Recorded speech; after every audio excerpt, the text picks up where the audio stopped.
मंत्री सुखविंदर सिंह सुक्खू और हिमाचल प्रदेश कांग्रेस अध्यक्ष प्रतिभा सिंह आज दिल्ली दौरे पर जाने वाले हैं, जहां दोनों नेता 9 अक्टूबर को कांग्रेस कार्य समिति बैठक में भाग लेंगे। इस बैठक के दौरान मंत्रिमंडल विस्तार, सत्ता संगठन और आपदा से जुड़े विषयों पर चर्चा हो सकती है। तो ये काफी अहम खबर है। एक बार फिर से आपको बता दें, मुख्यमंत्री सुखविंदर सिंह सुक्खू और हिमाचल प्रदेश कांग्रेस अध्यक्ष प्रतिभा सिंह आज दिल्ली दौरे पर जाने वाले हैं। दोनों नेता 9 अक्टूबर को कांग्रेस कार्य समिति की बैठक में भाग लेंगे। इस बैठक के दौरान मंत्रिमंडल विस्तार, सत्ता संगठन और आपदा से जुड़े विषयों पर चर्चा होगी। हमारे साथ जुड़ चुके हैं राजेंद्र, हमारे रिपोर्टर, ज्यादा जानकारी के साथ। राजेंद्र, इन दोनों के यानी कि मुख्यमंत्री और प्रदेश अध्यक्ष कांग्रेस दोनों के दिल्ली दौरे का मतलब तो जरूर कुछ बहुत बड़ा रहा होगा। क्या जानकारी मिल पा रही सूत्रों से? बिल्कुल, CWC की बैठक दिल्ली में है 9 तारीख को, जिसको लेकर अब मुख्यमंत्री दिल्ली के लिए रवाना हुए हैं। तो ऐसे में अब जो हिमाचल प्रदेश में उनकी तय बैठकें थी उनको स्थगित कर दिया गया है। फिलहाल जो SP और DC की बैठकें थी जो वीडियो कॉन्फ्रेंसिंग के माध्यम से होनी है, या फिर कुछ एक बैठकें हैं जो यहाँ प्रदेश सचिवालय में होनी है, तो अब उन बैठकों को 10 तारीख के लिए आगे बढ़ा दिया गया है।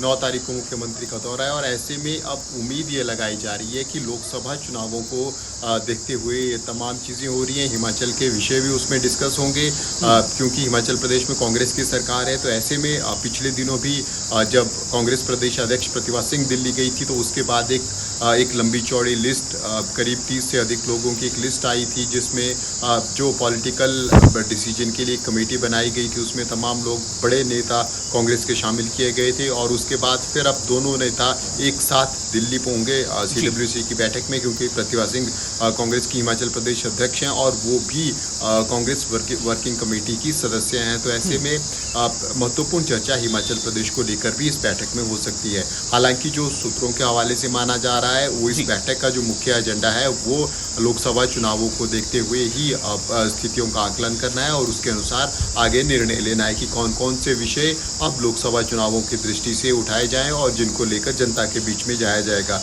इन तमाम विषयों को लेकर CWC की बैठक में चर्चा हो सकती है। और हिमाचल के नज़रिए से अगर हम देखें तो लगातार अब कांग्रेस की जो संगठन है उसकी तरफ से मांग की जा रही है कि पहले तो कैबिनेट विस्तार हो, क्योंकि ये हम कह सकते हैं कि हालिया के कुछ, अगर पिछली 2 से 3 सरकारों के ऊपर नज़र दौड़ाएं तो ये सबसे छोटा कैबिनेट है जो इतने लंबे समय तक चल पड़ा है।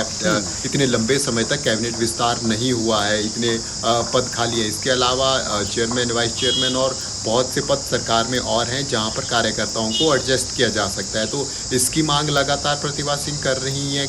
दिल्ली में लगातार जब पिछले दौरे पर गई थी तब भी कांग्रेस के राष्ट्रीय अध्यक्ष से मुलाकात हुई थी, महासचिव से मुलाकात हुई थी, वेणुगोपाल जी से। इसके अलावा सोनिया गांधी, प्रियंका गांधी, तमाम लोगों से मुलाकात कर रही हैं और मांग उनकी यही रही है कि संगठन के लोगों को भी सरकार में तरजीह दी जाए। अब देखना होगा कि मुख्यमंत्री उसको लेकर क्या अपनी बात स्पष्ट करते हैं, क्योंकि दोनों नेता वहाँ पर मौजूद होंगे, कांग्रेस हाईकमान वहाँ मौजूद होगी। तो उम्मीद लगाई जा रही है कि हिमाचल प्रदेश में एक कैबिनेट विस्तार या फिर चेयरमैन और वाइस चेयरमैन की नियुक्ति की जा सकती है लोकसभा चुनावों से पहले।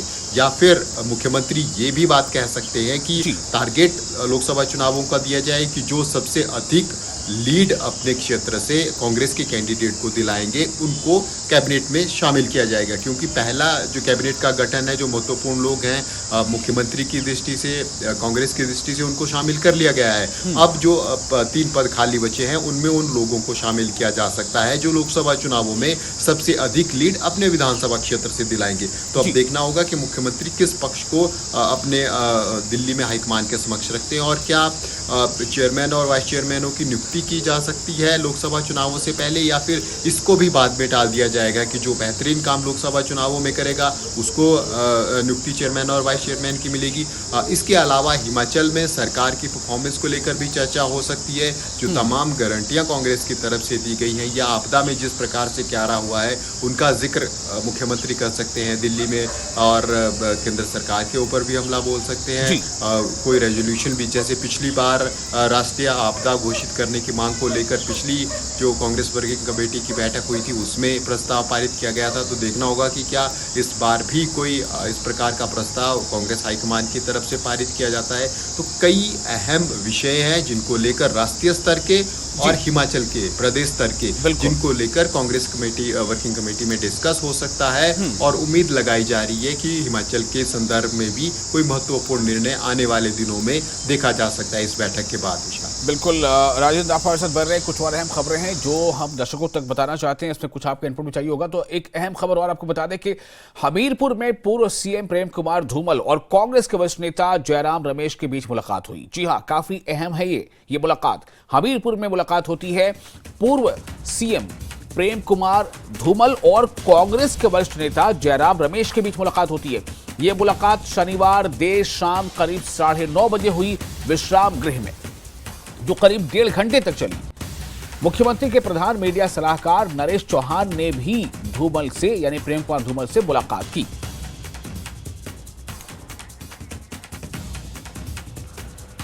तो हमारे साथ राजेंद्र जुड़े हुए हमारे रिपोर्टर। राजेंद्र, आपसे जानना चाहूंगा कि इस मुलाकात को किस नजरिए से देखा जा रहा है और क्या इस मुलाकात पर वहां सियासी गलियारों में चर्चा है? वहां क्या अखबारों में या जो चर्चा का विषय बना, क्योंकि काफी बड़ी मुलाकात है, 1.5 घंटे तक मुलाकात होती है जयराम रमेश में और प्रेम कुमार धूमल में।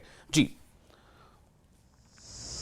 बिल्कुल, काफ़ी दिग्गज नेता ये दोनों हैं। जयराम रमेश की बात करें तो केंद्र में कई महत्वपूर्ण मंत्रालय इन्होंने संभाले, यूपीए 1 के समय, यूपीए 2 के समय, और काफ़ी अहम रिस्पॉन्सिबिलिटी कांग्रेस के संगठन में भी निभा रहे हैं। अब प्रेम कुमार धूमल हिमाचल प्रदेश के 2 बार मुख्यमंत्री रहे हैं, भाजपा में एक बहुत बड़ा स्थान रखते हैं। तो ऐसे में ज़रूर चर्चा का बाजार गर्म है दोनों को लेकर, लेकिन साथ में मुख्यमंत्री के मीडिया सलाहकार नरेश चौहान भी मौजूद थे।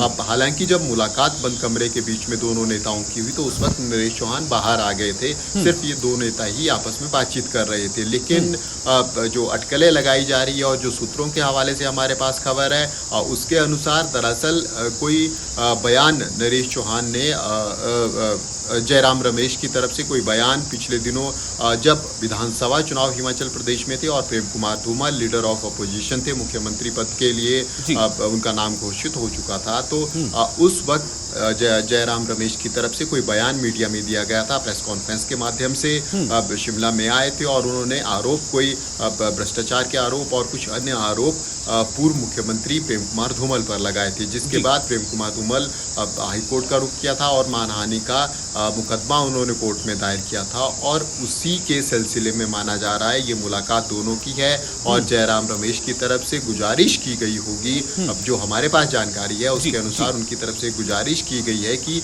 प्रेम कुमार धूमल अपने इस याचिका को वापस ले, मानहानि की याचिका को वापस ले और पूरे मामले को बातचीत के माध्यम से सुलटाया जाए। इससे पहले भी ऐसा एक बार वक्तव्य आ चुका है, जब उससे पहले प्रेम कुमार धूमल चुनावों में गए थे, पहली बार मुख्यमंत्री बने थे, उसके बाद लीडर ऑफ अपोजिशन वो थी, और चुनावों में जब वो जा रहे थे तो उस वक्त भी जयराम रमेश की तरफ से एक स्टेटमेंट दी गई थी, जिसमें प्रेम कुमार धूमल भी शामिल थे, पंजाब के पूर्व मुख्यमंत्री प्रकाश सिंह बादल भी उसमें शामिल थे, 2-3 और लीडर्स थे जो उनकी स्टेटमेंट्स में शामिल थे प्रेस कॉन्फ्रेंस में, और उस वक्त भी ये आरोप लगाया, उस वक्त भी ये नेता प्रेम कुमार धूमल और तमाम नेता उन्होंने कोर्ट का रुख किया था, और उस वक्त कोर्ट में सार्वजनिक तौर पर जयराम रमेश को माफी मांगनी पड़ी थी। और इस मुकदमे में भी ऐसा ना हो, इसको लेकर जयराम रमेश पहले ही प्रेम कुमार धूमल के घर पहुंचे। उनके घर के पास समीरपुर में एक पीडब्ल्यूडी का गेस्ट हाउस है, वहां पर दोनों नेताओं की अब करीब हम कह सकते हैं 9:30 के बाद कोई 1.5 घंटा उनकी मुलाकात हुई, और 1.5 घंटे के बाद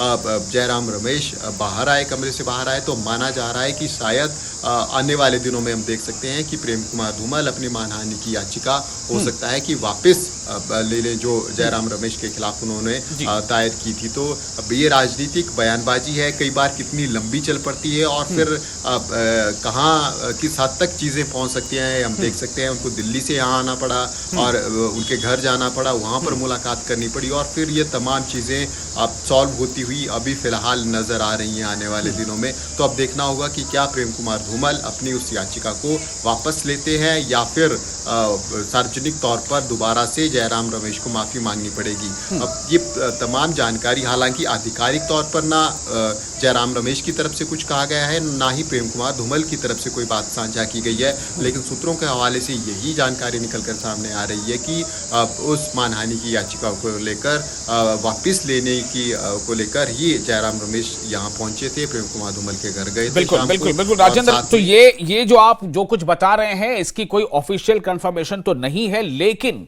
दो तीन बातें काफी अहम हैं। एक तो ये कि इससे पहले का आपने प्रेसिडेंस सामने रखा, दूसरा ये कि जब जो मुख्यमंत्री के मीडिया सलाहकार हैं वो उस वक्त बाहर आ गए थे जब प्रेम कुमार धूमल और जयराम रमेश की मुलाकात हो रही थी, तो जाहिर है कि कुछ ना कुछ तो मामला जरूर ऐसा है। और जो आप बता रहे हैं सूत्रों के हवाले से, या जो आपको लग रहा है कि ऐसा कुछ हुआ होगा, चूंकि ये मामला फिलहाल अभी है, तो वो सार्वजनिक तौर पे माफी मांगने से बचने के लिए शायद ये मुलाकात है और उसमें मनाने की कोशिश है। मुझे लगता है कि आने वाले दिनों में इसका पता बिल्कुल साफ हो ही जाएगा। बहुत शुक्रिया आपका राजेंद्र तमाम जानकारी के लिए।